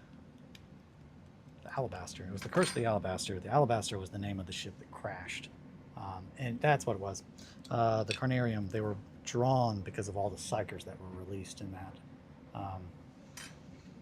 There were a bunch of psychers released on that, to my knowledge, and that is why everybody was like scrounging, trying to retrieve those. I could be misremembering and thinking of Asterion though. Come on, get in there. I might have filled that up with glue too soon. I think I did. Or maybe I didn't drill the hole deep enough. I didn't drill the hole deep enough. These are longer than I thought. Okay, I can fix that. Yeah, I didn't drill that hole deep enough. That's on me. That's not your fault, little pin. Come on. Alrighty.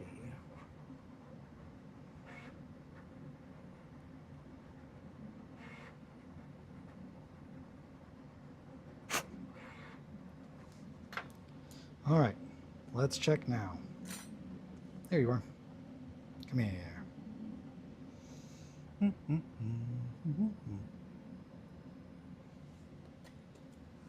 I'm not feeling like this is not going to get thrown across the room any second now. So currently this thing is covered in some super glue, which is kind of good and kind of bad because it means that it's got a little bit more to grab on, but also I can't get too close. Well, I don't know where that went, and I'm going to go ahead and throw out that I'm probably never going to find it again. That's his life.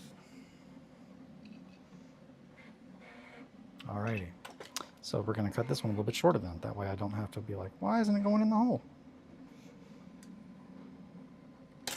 Eli, you almost lost that one too. You crazy. You gotta calm down. I'm gonna cut this. I'm gonna cut that super glue off that I was just talking about. I think it's creating more harm than it is doing good. And then, once I get these two little pins in, I will go get our Galak and the Carnarian boys. Our Galak and the Carnarian crew. They harvest the skins.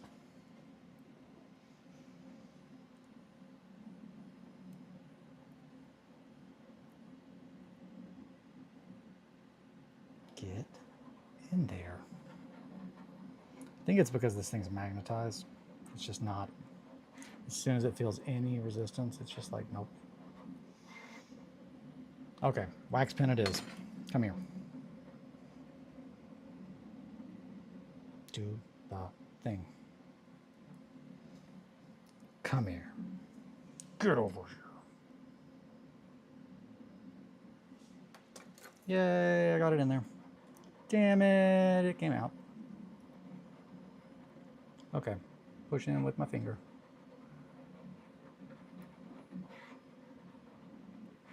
Man, okay.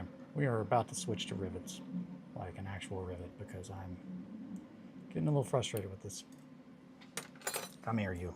Well, now I'm just mad. Now you're going in.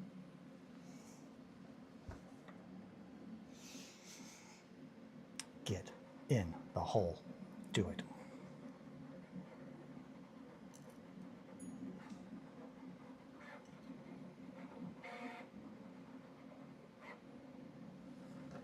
This thing is so fiddly.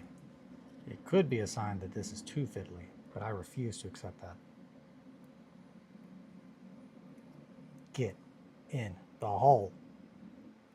Do it. Wait a minute, is the hole not big enough?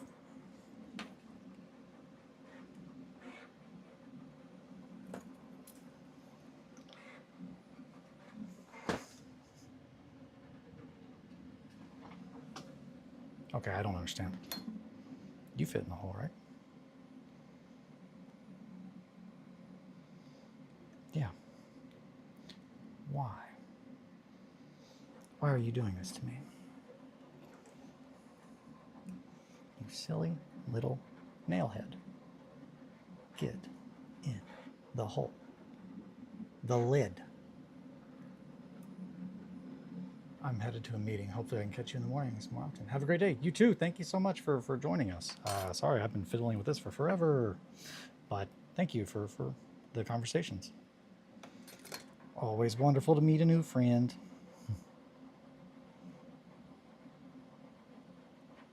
Have a good meeting. All right, guys. Quit being magnetized.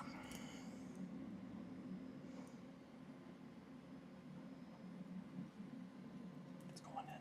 We're doing it.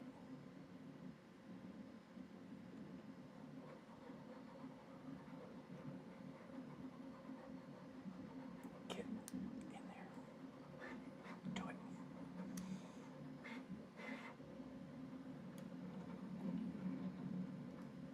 I do not understand why this is not going in the hole. The hole is big enough. There it is. Come on now. What is your hang up here, little pen? Why were you being so difficult? It does look like it is not deep enough. Maybe just a smidgen. Well, we'll fix that. He's okay. Just literally nail it in. Bam.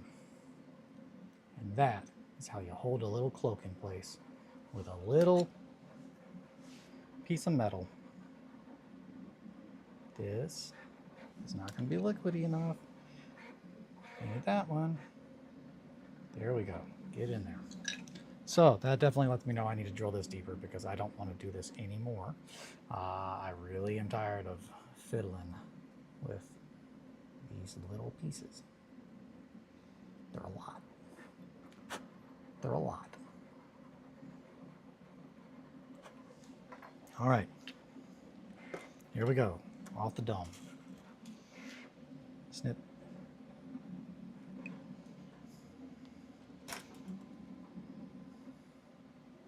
Think that one might even be smaller. Hell yeah.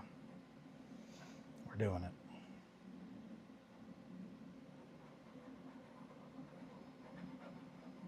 All right.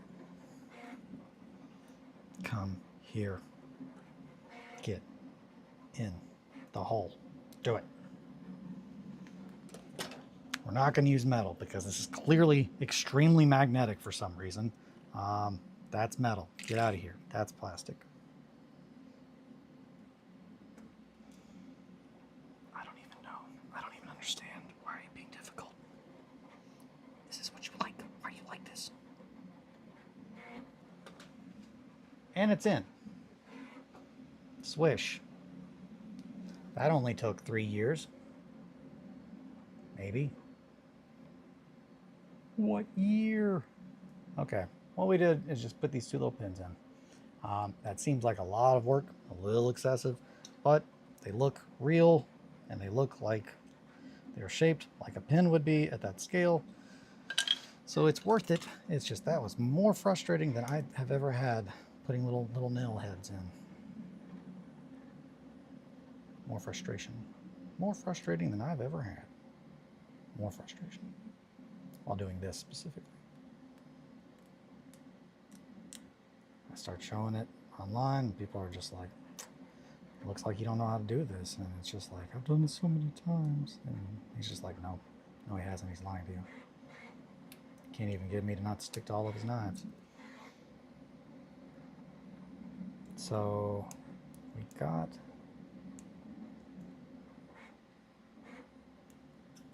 the quiver on the other side.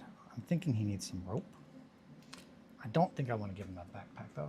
You have such a magnetic cult leader personality. I'm attractive.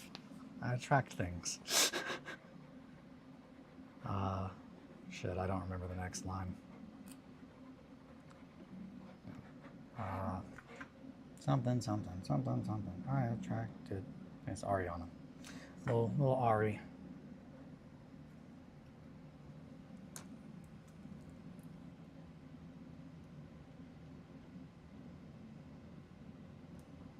Talking about having a magnetic personality.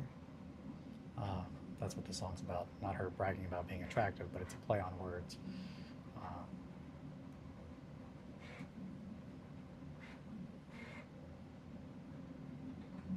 Double meaning. Maybe not play on words. And it does involve a reference to... Is it I Love Jeannie? No, that's I Love Lucy. What was the one with Jeannie?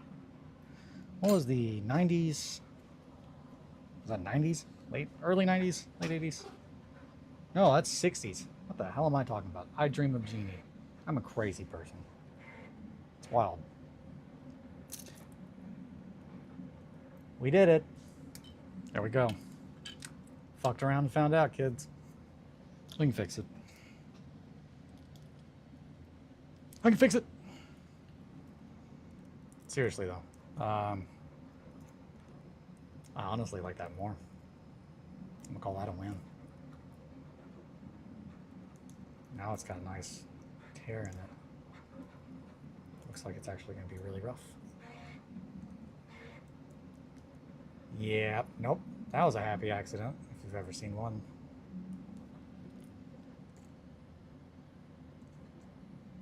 You gotta roll with the punches. Okay, you gotta get unclogged, dog. What are you doing?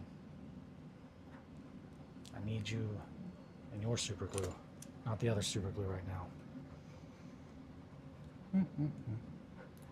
Gotta tell you, I'm a little excited to be done building and move on to painting because my desk is real crazy looking. A little difficult to work in.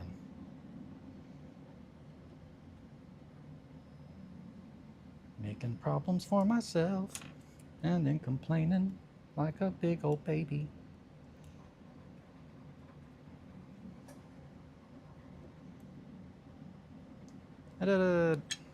Fixed. That could have been really bad. Cult accusations continuing. They won't stop. They never stop. I can't help it. I didn't mean to spec in cult leader. That's just how I came out.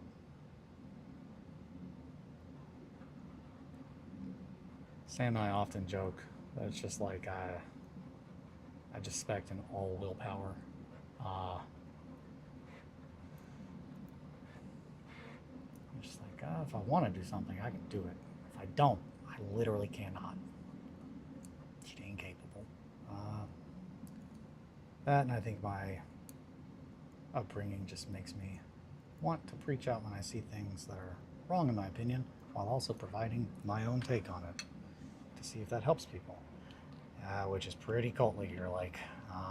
Difference is I have no intentions of negative intentions. Like that's again, it's not a cult.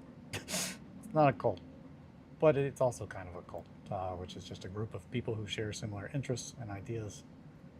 I believe by definition, most things could be considered.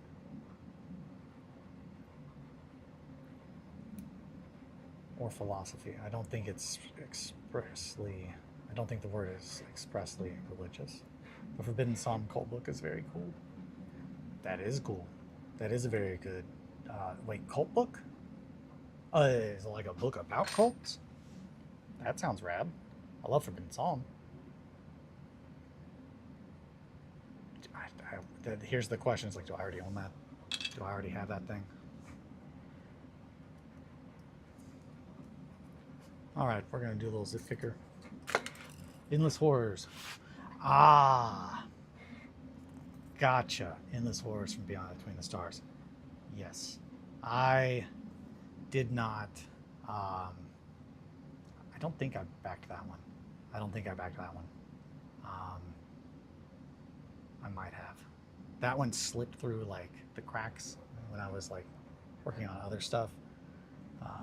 Yeah, good looking out, guys. No, it did look rad though. But yeah, I need to look into that. Again, it's just oh boy, there's so many games. What are you doing? Stop it. Get back here. We want it to look torn up and ratty, but not there. That wouldn't make any sense.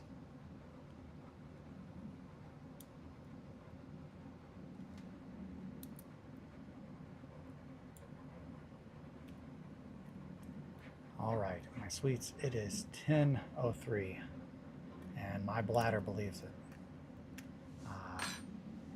I'm gonna have to start scheduling bathroom breaks because I know who I am. I'm never gonna be like, I gotta pee. Unless we're in person, and then I'm gonna tell you, I'll be right back, I gotta go pee. You'll be like, I didn't want to know. And I'm like, well, that's what I'm doing. Drink a lot of water. But yeah, I think I'm gonna stop here. We got a good amount of work done on this guy. And we had a good time chatting. I think I did at least. So yeah, I think I've got enough done on him for right now. The nebulous malignancy that wants to spread conquest is the generating name of my elder god thing. Okay, well that's a pretty good selling point right there. Well, I guess I'm gonna look into that today because I love that. The nebulous malignancy that wants to spread conquest.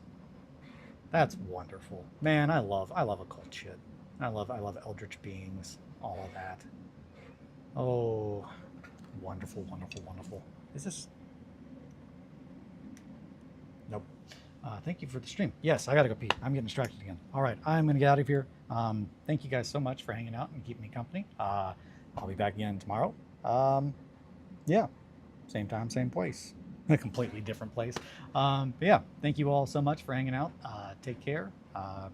Be good to yourselves and to each other. Sit pretty. And yeah, I'll see you later. Bye, guys.